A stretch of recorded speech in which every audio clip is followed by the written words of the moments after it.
నమస్తే, welcome back to our channel.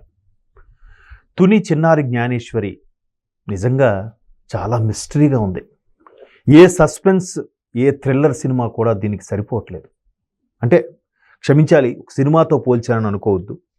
నిజంగా ఆ తల్లి ఎంత క్షోభ పడుతుందో ఈ మాటల్లో చెప్పలేం. ఎందుకంటే నేటికి 12 రోజులో 13 రోజులు అవుతుంది. అసలు తప్పు చేసేవాడికి కూడా ఒక శాపం ఏంటంటే చిన్న క్లూ అయినా వదులుతాడు.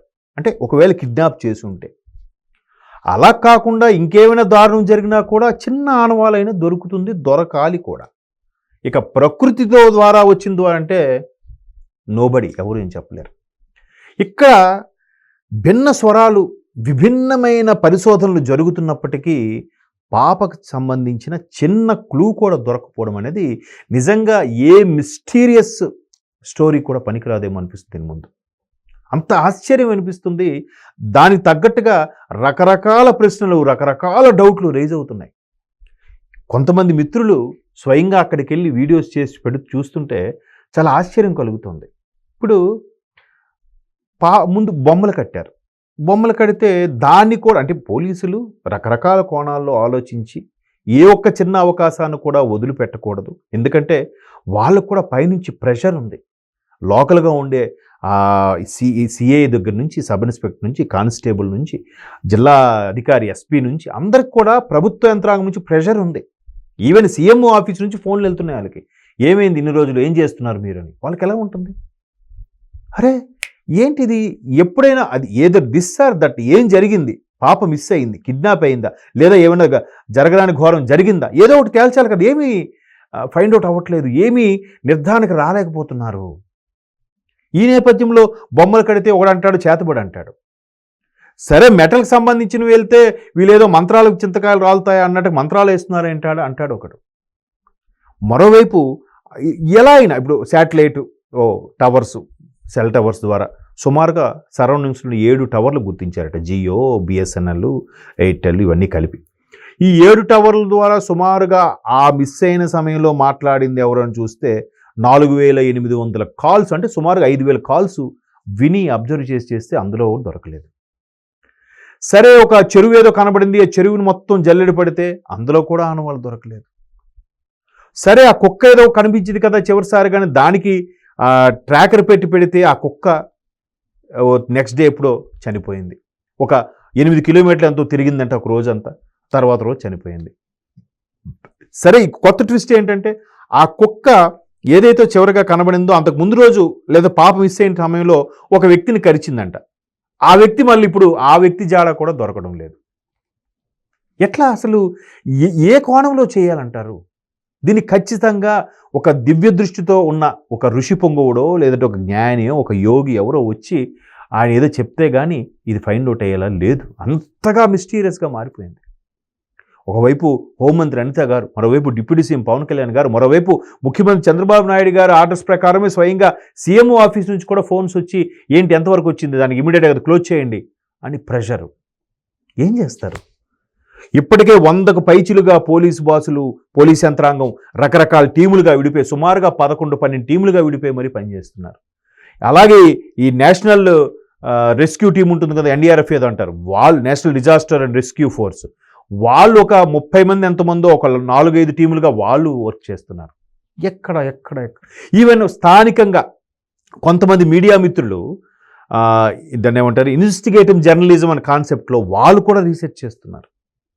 ఇదిలా ఉంటే జ్యోతిష్యులు కూడా ఇది మేము నమ్మిన సిద్ధాంతానికి పరీక్ష ఖచ్చితంగా అని పాప పుట్టిన date of birth, place, time దాని ప్రకారం ట్రేస్అవుట్ చేసి ఒక చక్రం వేసి లేదంటే అంజనం వేసి పాప పలానా దగ్గర క్షేమంగానే ఉంది అనే చెప్తున్నారు వాళ్ళు కూడా. ఇప్పటికే ఒక 6-7 జ్యోతిష్యులు కూడా.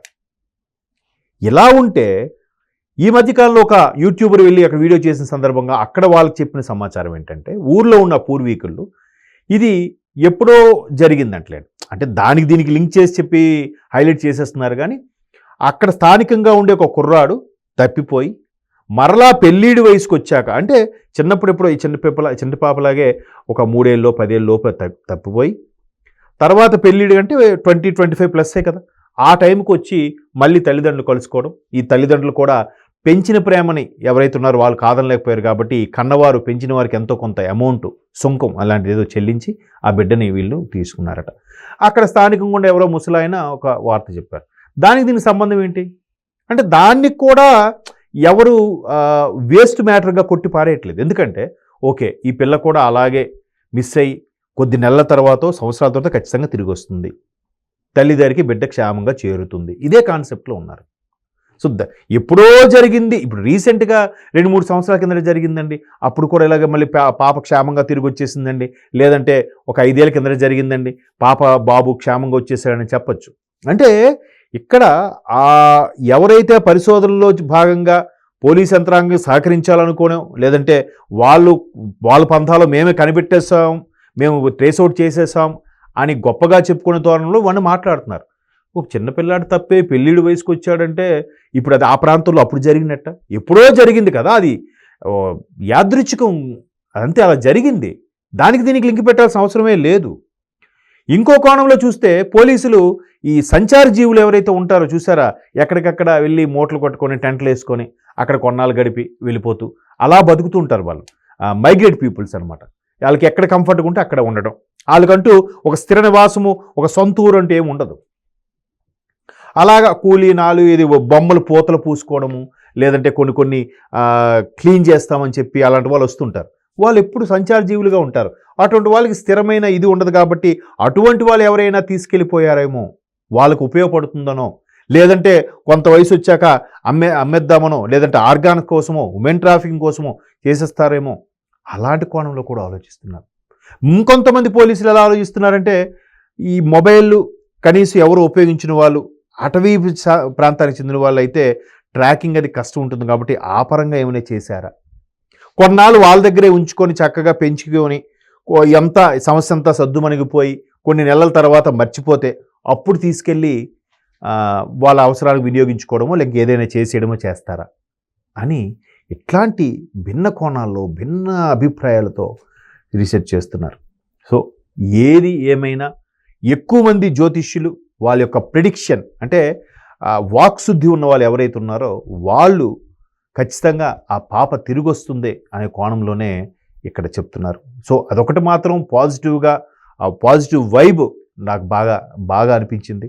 నిజంగా ఆ తల్లికి ఇటువంటి ప్రిడిక్షన్స్ అన్నీ కూడా ధైర్యాన్ని ఇవ్వాలి. వీళ్ళందరి ప్రార్థనలు ఫలించి భగవంతుడి యందు ఎవరైతే విశ్వాసంతో అందరూ ఆ శ్రీమన్నారాయణకు దండం పెట్టుకొని ఇదేవి అవుతున్నారో ఖచ్చితంగా ఆ బిడ్డ తల్లి దగ్గరికి రీచ్ అవుతుందని నేను అనుకుంటున్నాం.